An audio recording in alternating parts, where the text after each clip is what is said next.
Good morning, everybody, and welcome into Undisputed today. We've got a fantastic show for you. I'm Jen Hale, that is Skip Bayless, and that is Shannon Sharp. Good morning, guys. Good morning, Jen. How are you today? So, this time... No, you got to rescind it. This time, I'm not rescinding. Skip. This time, you're not going to be let off the hook. You told me on yesterday's show, LeBron will play, AD will play, and you wanted a case on the game. And I said, thank you. I'll take a case on the game. Come on I now. let you off the hook a day ago because AD tried to go and was sick. Right. But this time he couldn't go. Okay. The 24-hour turned into 48 hours. Right. And the GOAT couldn't you go. lost this one. Come on, man, for real? What happens in Vegas stays in Vegas, and you just lost in Vegas. Man, I know we in Cali. Okay. I'm going to have to report you. All right. Taking illegal bets. I can only have so much sympathy for you. I get it back. All right. I'm going to get it back. Okay, well, let's We will get into all the do, and there will be plenty of opportunities for you to put your money where your mouth is today, guys. Let's start, though, with Tom Brady. You know, he grew up a 49ers fan. He returns to the Bay to take on the Niners this Sunday right here on Fox. Many think that when Brady was a free agent, did he attempt to play for San Francisco? But they were the ones not interested. Perhaps, did that prompt Brady's famous line of, they're sticking with that MFer? Shannon, all right, prediction time. Will Brady be extra motivated this Sunday in this game? Well, obviously, you're always motivated, Skip. You're going back home. You're playing your childhood team that you grew up, you wanted to be a part of. You watched them win a championship. And I think the thing is that, you always want to go. It's anytime you're jilted.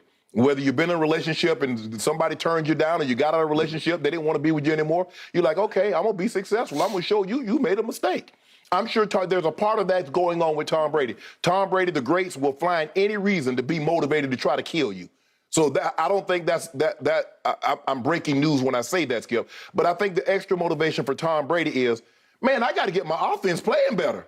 We played better a couple of drives here, a couple of drives there. That's not going to cut it. That's not a Tom Brady team. And he knows come December, this is the time that we need to be playing some of our best football. Yep. 2 drives against the Rams, 2 drives against the Saints. That's not good enough for us. Averaging 18 points a game. No. That's not good enough. So I believe there's motivation and there's extra motivation. Do I believe that he wants to kill the 49ers? Because he's like, bro, y'all, look what y'all got. Y'all got a chance to get the GOAT. And they said, nah, we good. We pass. We'll keep driving down the street with what we got. And so, I believe he'll be motivated, Skip, but I believe he was extra motivated because they're like, man, Tom don't look like Tom. Tom look like he wants to be somewhere else. Tom doesn't look like he's happy. We understand that he had a lot going on that played into it early on.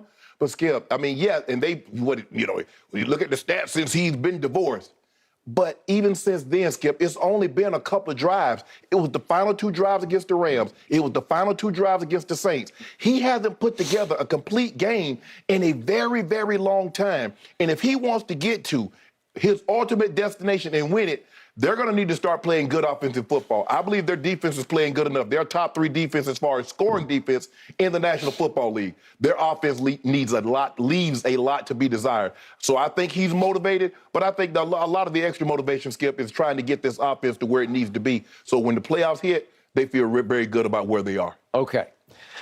I hear you about Brady and company needing to play a full football game. I will give you that. They are 6-6 for a reason because, as Bill Parcells said, you are what your record says you are. They're a 500 football team in by far the worst division in football. I will give you all the above. But what you just sort of tiptoed into, I think, is the biggest, most underplayed story in sports right now. And that story is that the Shanahans that you played for, again, you didn't play for Kyle, but Kyle was he was in the locker room. You watched him grow up. I did. But Mike obviously is a chief advisor to Kyle as we speak. So I call it the Shanahans Brain Trust in San Francisco. They said no twice to Tom Brady. They said no to Brady when he got pushed out in New England because obviously Tom wanted a fairy tale ending. He wanted the Cinderella story to end back where it all began for him near San Mateo, California, which is very close to Candlestick Park, going to the north or to the south to the stadium they play in now. It's about 20 minutes either way. Correct. So the point is that he grew up idolizing Joe Montana, throwing to Dwight Clark, the catch game that ended the Cowboy dynasty and launched the 49er dynasty. That's what he grew up on. That's how he came to love football, was through that team. So obviously, after all he achieved, the dynasty that he built in New England, right. you would think that he would say, well, hey, I want to go finish there. And they said no. And then this past offseason, he once again, after he'd won his Super Bowl, and then obviously they lost to the Rams last year in the playoffs, but he'd had enough of Bruce Arians. We know the whole story. And he was momentarily free again, and he, quote unquote, retired for about 15 minutes. But the point was, in that period of time, he went back to them again and said, hey, I'm available, even for maybe a year or two to close this thing out. Are you interested? No, we're not interested. Okay, so then he goes on the shop late last June, this past June, and he uttered that immortal line. You're going to stick with that, MF? Really? Okay, well, it's vintage Brady. We don't get to hear him speak like that, but when you get in the barber shop that is the shop with LeBron and company, you just let it fly because that's what they do on that show. Do you believe, Skip, because it was reported that they were trying to get a backdoor channel, get some ownership in the Dolphins? He becomes the quarterback of the Dolphins. Sean Payton comes in. Well, obviously, he was talking to them. He was flirting with them. And then you know the rest of the story. It blew up because. Okay, so now back to June, led to July, and he made an appearance on XM Sirius Radio on the what they call the town hall with Jim Gray, who's his usual moderator interviewer. And Jim Gray asked him about what he had said on the shop. And I'm going to read the whole quote, and it's a little long here, but I think it's germane. It's the essence of what we're talking about right here, right now. This is Tom Brady to Jim Gray about what he said on the shop. There's private things for me that are going to remain motivational for me. They know who they are. It's fine. Everyone has a choice to choose. I think what you realize is there's not as many smart people as you think. That's just the reality. I think it'd be a no-brainer if you said, hey, you've got a chance to get Wayne Gretzky on your team, or you got a chance to have Michael Jordan on your team. Oh, we don't need him. No, thanks. We're good. In my mind, I'm kind of thinking, okay, let me go show those teams what they're missing. At the same time, let me go prove to the team that did bet on me, the team that really showed they really wanted me and committed to me, that I'm not going to let them down. Okay, that's vintage Tom Brady. That's the essence of Tom Brady. So he's telling you, without naming names, they said no to Wayne Gretzky or Michael Jordan. But Skip, when Mike came back for the final time and he ends up in Washington, how many teams would say, "Oh yeah, we want Mike"? There were not very many teams.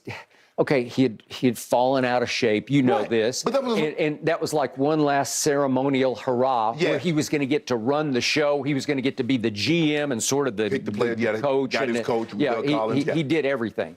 And again, nobody was expecting that much from him at that point because he had been gone for 3 years. Well, Brady was never gone for 3 minutes. But I also think, Skip, we hadn't seen a quarterback in year 20. Nobody could have guessed. Even you, and you thought Tom Brady still had some years left. But you didn't envision him playing as well at 42, 43, 44, 45. Not like this. Right, exactly. So they're basing it on history tell us it's over. So that's what you got to base it on. Now, Tom Brady has defied Father Time. He's beat the odds. But I can't be mad at teams for not wanting to take on a 20-year-old, a 20-season vet quarterback. Okay. But you know how I feel about the Shanahans. As much respect as I have for both of them. And Kyle is growing on me by the week because he is really good at what he does. He does. He's a good CEO, and he has some offensive genius coaching football the way he coaches it, which is run first, obviously. They are going to run it very creatively down your throat. And they're going to throw it to playmakers all over the field. They've got people everywhere who can make plays.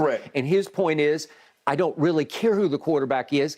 as long as he just does it the way I want it done, to get the ball to a Kittle, to an Ayuk, to a Debo, right on schedule, right on time, when we need to get the ball to them. It's more about the system than it is. It's the system. It's more about Kyle and Mike than it is about any single cog in the system. Right. So clearly, to me, in the end, the essence of what just happened was, even though I'm sure they thought, well, maybe he could do this or that at this age, but they don't want this or that from Wayne Gretzky or Michael Jordan because they're the Shanahans. And the elder Shanahan, he's got some cachet because he's got some Super Bowl rings, thanks in part to you. But Skip, because the thing is, when you get a Gretzky or Michael Jordan, there are certain concessions that you're going to have to make, even if you're running the organization. You do. You pretty much have to give it up to Gretzky or Jordan or Tom Brady. In that case. And he's going to come in and say, gee, I do it this way. Right. And I like to use this nomenclature for the plays. I'd rather call it this way. Right. I prefer this. I prefer that. I don't want to run it quite as much. I'd rather throw it a little bit more than we run it. Whatever. You know and I know that if they went and won a Super Bowl with Tom Brady, who's going to get the credit? He's going to get the lion's share of the credit, if not all of the credit, right? Yes. Well, that's not the business that they're in right now because they love where they are. They love John Lynch. It's a great combo that they have going. They just do, where they love each other and they respect each other and there's great rapport and there's two-way communication and they're not at odds with each other that I know of. Right. And Mike is still very much involved and it's the perfect scenario, except that Tom says, hey, that's my scenario. This is my team.